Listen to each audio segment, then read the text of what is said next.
ਪੰਜਾਬ ਦੀ ਸਿਆਸਤ ਵਿੱਚ ਸਿੱਖ ਸਿਆਸੀ ਕੈਦੀਆਂ ਦੀਆਂ ਭਾਰਤੀ ਜੇਲ੍ਹਾਂ ਵਿੱਚੋਂ ਰਿਹਾਈਆਂ ਦਾ ਮਸਲਾ ਜ਼ੋਰ ਫੜਦਾ ਜਾ ਰਿਹਾ ਹੈ।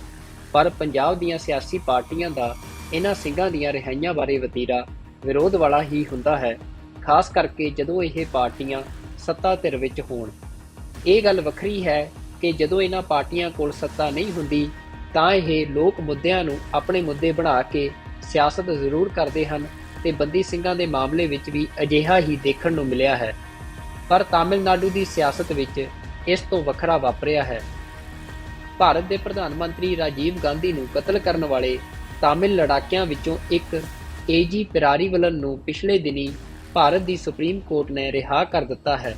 ਪਿਰਾਰੀਵਲਨ 30 ਸਾਲਾਂ ਤੋਂ ਵੱਧ ਸਮੇਂ ਤੋਂ ਭਾਰਤੀ ਜੇਲ੍ਹ ਵਿੱਚ ਨਜ਼ਰਬੰਦ ਸੀ। ਖਾਸ ਗੱਲ ਇਹ ਰਹੀ ਕਿ ਤਾਮਿਲਨਾਡੂ ਦੀਆਂ ਦੋਵੇਂ ਵੱਡੀਆਂ ਖੇਤਰੀ ਪਾਰਟੀਆਂ DMK ਅਤੇ AIADMK ਨੇ ਪਿਰਾਰੀਵਲਨ ਦੀ ਰਿਹਾਈ ਦਾ ਸਵਾਗਤ ਹੀ ਨਹੀਂ ਕੀਤਾ, ਬਲਕਿ ਰਿਹਾਈ ਸੰਭਵ ਕਰਾਉਣ ਵਿੱਚ ਵੱਡਾ ਯੋਗਦਾਨ ਵੀ ਪਾਇਆ। ਤਾਮਿਲਨਾਡੂ ਵਿੱਚ ਇਹਨਾਂ ਦੋਵਾਂ ਪਾਰਟੀਆਂ ਨੇ ਆਪਣੀ ਸਰਕਾਰ ਮੌਕੇ ਰਾਜੀਵ ਗਾਂਧੀ ਦੇ ਕਤਲ ਵਿੱਚ ਸ਼ਾਮਲ ਤਾਮਿਲ ਲੜਾਕਿਆਂ ਦੀ ਰਿਹਾਈ ਲਈ ਮਤੇ ਪਾਏ।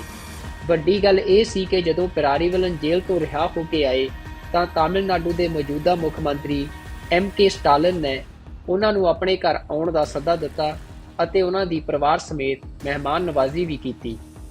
ਮੁੱਖ ਮੰਤਰੀ ਸਟਾਲਿਨ ਨੇ ਕਿਹਾ ਕਿ ਉਹਨਾਂ ਦੀ ਸਰਕਾਰ ਨੇ ਰਾਜੀਵ ਗਾਂਧੀ ਕਤਲ ਕੇਸ ਵਿੱਚ ਨਜ਼ਰਬੰਦ ਸਾਰੇ ਤਾਮਿਲ ਕੈਦੀਆਂ ਦੀ ਰਿਹਾਈ ਦਾ ਭਰੋਸਾ ਦਿੱਤਾ ਹੈ ਅਤੇ ਬਾਕੀ ਕੈਦੀਆਂ ਦੀ ਰਿਹਾਈ ਲਈ ਵੀ ਯਤਨ ਆਰੰਭ ਕਰ ਦਿੱਤੇ ਗਏ ਹਨ। ਤਾਮਿਲਨਾਡੂ ਦੇ ਸਾਬਕਾ ਮੁੱਖ ਮੰਤਰੀ ਅਤੇ AIADMK ਦੇ ਆਗੂ K ਪਲਨੀਸਵਾਮੀ ਨੇ ਵੀ ਪਿਰਾਰੀਵਲਨ ਨਾਲ ਮੁਲਾਕਾਤ ਕੀਤੀ। ਪਿਰਾਰੀਵਲਨ ਨੇ ਸਮੁੱਚੇ ਤਾਮਿਲ ਭਾਈਚਾਰੇ ਦਾ ਸਮਰਥਨ ਲਈ ਧੰਨਵਾਦ ਕੀਤਾ।